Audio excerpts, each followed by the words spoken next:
Mastering movement with utility items in Fortnite is no simple task. Hi, what is going on YouTube? My name is Onyi, and in today's video, we're going to be mastering movement with items in Fortnite. This includes shockwaves, launch pads, and every single vaulted movement item in the game. This is a part 2 to my ultimate movement guide in Fortnite. In the previous video, we covered tactical sprint, mantling, aka climbing, sliding, zip lines, both vertical, horizontal, spider webs, cannons, and a lot more. In today's video, we're going to be mastering the items. So continuing from part 1, we're leading into the same creative map. Now you can find this link in the description down below, also the code for it, as well as in the comment section. Once you load in, you want to grab your items from the movement chest. Now do note, movement in Fortnite does not have to do with a set course, and that is why there is no set course for that on this map.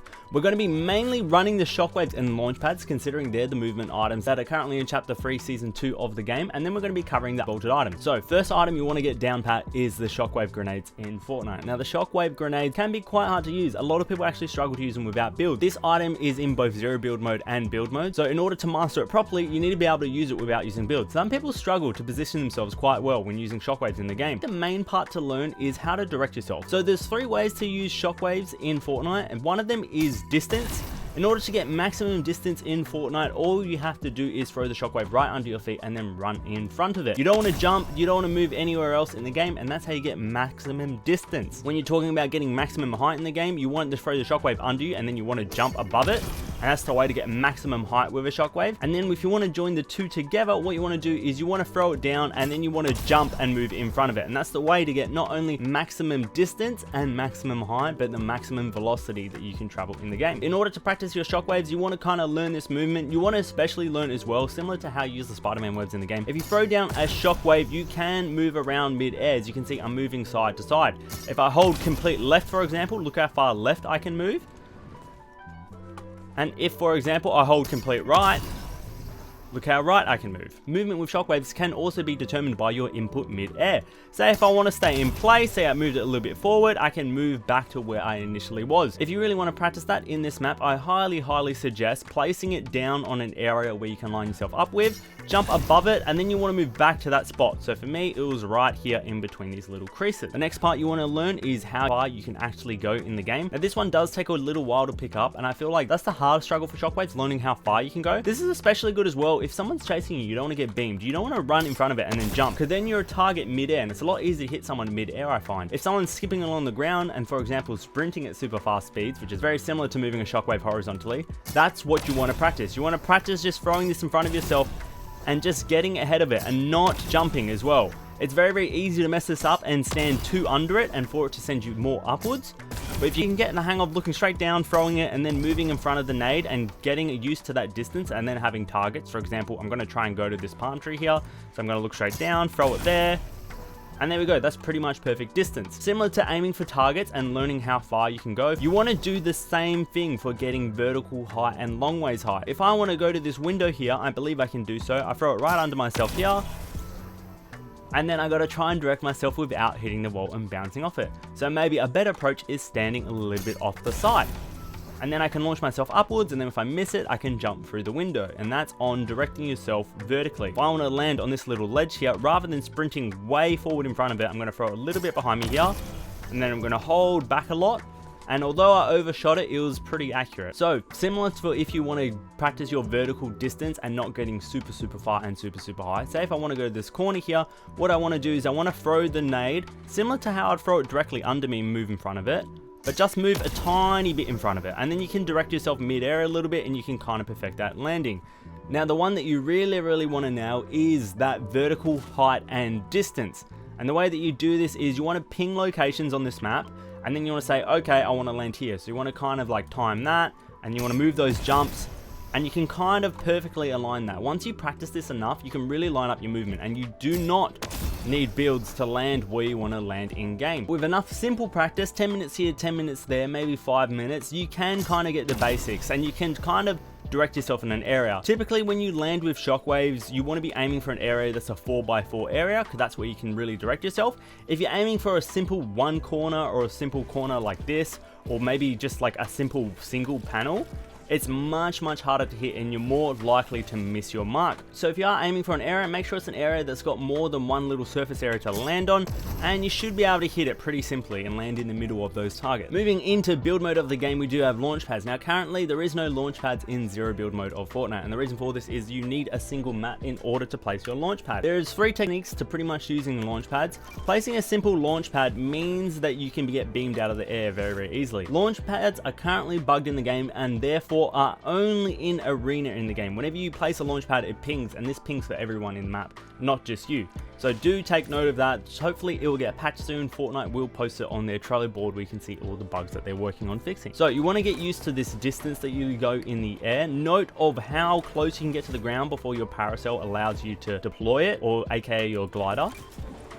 And you want to kind of get used to this distance. Note, currently in the game with the striker burst rifle, aka the AUG in the game, and the MK7, it's very easy to get beamed mid-air. So you want to be really careful of how you approach these launch pads. Something else that I forgot to note while actually recording this video is it's very important to get your movement right for taking launch pads in the game. Now, although you can be beamed very easily when you take a launch pad in the game, you can also avoid people by doing your pathing. So when you take a launch pad, go around mountains, go around trees, anywhere that you can see natural cover being able to help you out when you take a launch pad, do it. For example, if I want to get to like around here in the game, if I just take it directly and someone sees me, they're going to beam me.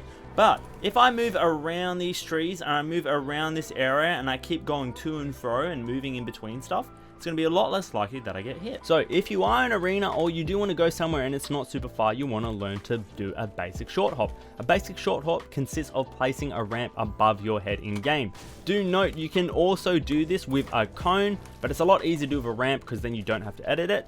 This will make you bump your head and then you don't go as far and you're less likely to get beamed in the air. If you want to learn the perfected way of doing this, which a lot of people do in arena, especially in late game when zones getting really small, is you want to place a ramp behind you so you're standing directly under the ramp and you're not phasing through it, and then place a launch pad. This will launch you instantly. Note how high I go because it really stops me from being elevated that ramp, and how it's instantaneous. If you really want to get this down pat, you really want to nail the movement of placing this and then instantly launching yourself. The faster you can do this in rapid succession, the more successful you're going to be doing this in arena. So remember, you got to place that ramp first. If you don't place that ramp first, you're going to have a lot of trouble, and you can although jump kind of on it once the ramp is already placed, but it's a lot more of a struggle and it can be quite hard to hit the right angle in order to launch on it. I got pretty lucky there, but a lot of the time you won't be. If you do mess it up, you can just do the simple one like this, and that will also cut your elevation. It can be quite hard to figure out how to do this perfectly, but I think the hardest part for me, for example, is placing the ramp. Placing a ramp like behind me is something that I've always struggled with in Fortnite. But if you look directly straight down, it can come very simple, and that's the fastest way to do it. If you've always struggled a little bit in order to short hop in the game, make sure you leave the video with a like rating down below. So other movement items I'm going to be showing you today are all items that can be unvaulted in the future. We have the Grappler, we have impulse grenades, we have balloons, we have chiller grenades, we have bounce pads, and we also have chiller pad. Now these can be unvaulted at any time. There is one more point to shockwaves in the game, and that is pairing it with bounce pads, which I'll come to in a second. So I definitely think bounce pads are going to be unvaulted shortly in the future. Bounce pads are great. Unfortunately, bounce pads I don't think will ever be in zero build mode because you need builds to place them. For bounce pads, you basically want to learn how to do this quick building or moving into zone. So essentially, if you place a bounce pad down and then you go up a wall and then you place another one, it can send you far into zone. It does make you a little bit easy to hit. You also want to learn how to place your builds and get height really easily with them. So essentially placing it like that and then looking down again and then placing it down again. If you ever do mix up getting this height right in the game and you're bumping your head, you don't have to break this. You can go around it and mantle it in the game nowadays. Using bounce pads can be a really fun way of getting across the map. It's really good for end game, I find, and it's also super good to pair with your shockwaves. If you want to practice like basic bounce pad movement, I set up an area of the map over here that has that done for you. Now this section here shows you that when you hit a bounce pad once, you actually can get high if you hit it a second time. As you can see here, I can completely clear this without having to mantle. But that's something that's new to do with bounce pads in the game. If you don't get that height that you want, you can actually mantle up into the second platform. So you don't have to worry about that. This can be a great area if you want to learn that height of how you get with bounce pads in the game. The next part you want to learn is bounce pad shockwaving in the game. Something that a lot of people did in Fortnite, especially in Chapter 2, Season 5 of the game, is bounce pad shockwave. If you place a bounce pad down, you can actually use a shockwave to get further height and further distance. Typically what people would do in the game is they would completely box off or single box off. If they were playing arena, people would typically completely box off to stop themselves getting hit, typically placing a roof above them. Now, although this can be good, there is other methods and tricks to doing this as well. You can place a simple wall above you. You don't have to have corners on every single side if you want to get that height and that distance. And then if you ever got confident enough in the game, you could perfect that timing. And when you were about to hit the ground, throw that shockwave to get that additional height. This is really, really good for movement and not wasting additional mats, and it can throw people off. So you can also use shockwaves to break fall damage, although this is almost impossible to time because you move practically faster than the shockwaves that you throw. You can do this if you're on height and you want to land onto a shockwave. The trick to this is not being super high up, but if you throw a shockwave down and then move to it, you should be able to hit it in the air. Impulse nades, I think, will be unvaulted soon in the future when shockwave nades get vaulted again. Now, this sends you similar to the way shockwaves send you. It does not send you as far, and you can take fall damage with it. So it's really, really important to note that this is not going to break your fall damage. This one, more than the shockwaves, you need to be aware of how far it sends you. You don't want to be sending yourself off the edge of a cliff or somewhere where you are going to be taking fall damage, otherwise you're at a disadvantage. This is a great item to use to grief people. If people are in front of you, this is better than throwing shockwaves at them into zone, because when they get launched, it won't break their fall damage. So you kind of want to learn similar to how we learned shockwaves, of how far you can be sent if you throw it under you, how high you can be sent if you throw it directly under you as well. And then if you do a combo of both, how high you can actually go. Remember, it's important to utilize mantles in the game if you're using shockwave nades or impulses, and that can help you get that additional height or that perfect landing you're initially going for. When it comes to grapplers in the game, this can be used in a few different circumstances nowadays. Do note, if you do build around this area, you can break these walls and stuff and you won't be able to practice your mantles perfectly. So typically build away from that area. So when using the grappler in the game, the grappler does allow you to get height on people and move in certain areas. It can also catch you from breaking your fall damage. Do note, the grappler does not cause fall damage immunity, unlike the bounce pad that I just hit. So if I launch and I get too high, I can actually hurt myself. I think the best way to use grapplers at the moment, that is going to be utilized once these get unvaulted in the future, is to grapple short. So typically if you were going to go on this height here, you'd want to grapple here, because the grappler sends you up a little bit and then you get launched above it. However, this makes you an easy target because people can see you in the air. So if someone's standing here, they're going to see you fly through the air a second before you can actually hit where they are. So if you want to fix that, what you want to do is you want to grapple short. So you want to grapple a little bit under where you were going to grapple and then turn that into a mantle. This technique, I think, is going to be the meta once grapplers come back, because mantling is so underused, and it's going to be really, really good for getting an advantage on people where they can't see you properly, hitting that mantle. The grapple mantle is going to be super, super useful in the game. Next thing you want to learn is balloons. Whether or not balloons are coming back in the future, balloons are quite a fun item. They're very easy to beam people with and shoot people out of the air, so I don't know if they ever will get unvaulted, but learning how to release the balloons by hitting right click or hitting control and learning how to inflate them is important. I think just getting around the map and floating through the air is not to play balloons, as you're very easy to beam because you move extremely, extremely slow. But say for example someone's on height and a building on tilted and you want to get on top of where they are. You can inflate a couple balloons rather than building. It's quite silent unless they have audio visual on, and then you can just release those balloons and be in their face. It's also important to note you can actually pull out weapons while you have balloons out, so you can shoot people mid-air. So if you grab stuff from the weapon chest over here, you can do that. Do note this item can be paired with stuff like the grappler, so you can move along faster in the game and fly a lot faster also. So if I want to move in between stuff super, super fast and not take any form of fall damage, this is how you do it. But if someone shoots this balloon, I am dead. Next item is chiller grenades. They're used to grief people into zone. However, you can get a lot more speed with them. It is harder to direct yourself. You can slide with them. I think the best way, however, to use chiller grenades, or the old school way that we'd use chiller grenades, is we'll have pre-edits on. We'll have our ramp selected to place the opposite way so we can go down it. You would end up placing a couple floors, you'd throw a chiller grenade down, and then you'd use this to rotate to zone really, really quickly. This can put you in quite a pickle, however, because if you try to place your ramps, you can mess up very, very easily for it.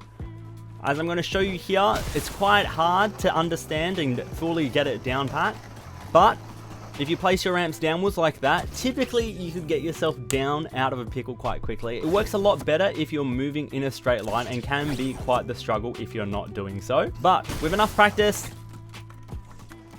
you won't accidentally cone yourself like I just did, and you can move down from height very, very easily. Chiller traps. This works very, very similar. This takes a while to activate. So if you can get those like all set then you should be less likely to take fall damage if you have your pre-edits on. Chillers are quite a weird item to use. It can be great for getting in people's faces or making people confused of where they are or making their movement scuffed so they can't build properly, but sometimes can be used as a great rotation item. So that's my movement guide. I think the most important thing to learn for this is how far shockwaves take you, learning how to grapple Mantle in the game so that you can enable getting better distance and not getting picked as easily, and then learning how to bounce a shockwave as well as short hopping in the game. So that's my movement guide 2.0 for using utility items in the game. If any items are added in the future, I'll make sure to make future videos in order to show these updates, similar to if Fortnite changes any movement. I hope this has helped you out. If it has, make sure you leave the video a like rating down below, and you also subscribe. These videos take a little while to make, and only 10% of people who watch my videos are currently subscribed.